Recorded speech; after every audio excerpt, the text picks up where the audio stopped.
សួស្តីទាំងអស់គ្នាឥឡូវគឺយើងមកមើលការ analyze មួយអញ្ចឹងគឺយើងមកមើល high time frame 4ម៉ោងអូខេអញ្ចឹងនៅ high time frame របស់យើងគឺបានចាក់ចូលទៅលើអីគេនេះគឺ IOL high គឺជា EOL អូខេអញ្ចឹងយើងចូលមក low time frame អូខេ wait អញ្ចឹង low time frame របស់យើងបាននេះបានបង្កើតជា order block ហើយបានចាក់ចូល order block របស់យើង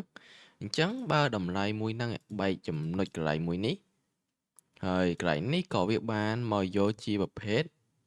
liquidity swing របស់យើងអូខេចាក់ចូលអញ្ចឹងបើតម្លៃមួយនឹងបិទគឺខ្ញុំនឹង buy ឡើងអូខេអ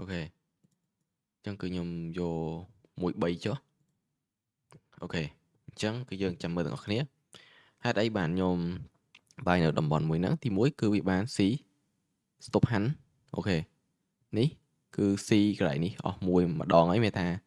ពីច្រើនគេបានបាយពីកន្លែងនេះមកដល់នេះអូខេអ្នកខ្លះគេ take profit អ្នកខ្លះក៏គេ hold អញ្ចឹងទៅប៉ុន្តែកន្លែងនេះគឺវាបានមក clear អ្នកបាយម្ដងហើយអញ្ចឹង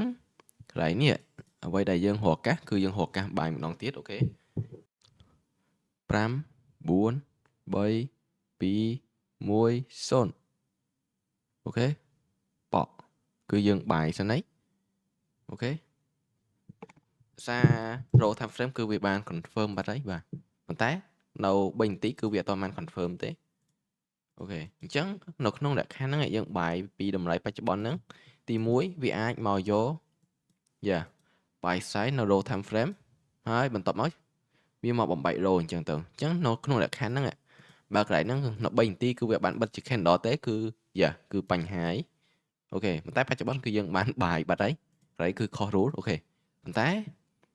បើវាបែក low នេះអញ្ចឹងក៏វាអាចមកដល់បែក low ក្រុមនេះទៀតដែរអីទេអូខេអញ្ចឹងយើងចាំមើលទាំងអស់គ្នាថា1 3របស់យើងគឺដល់អត់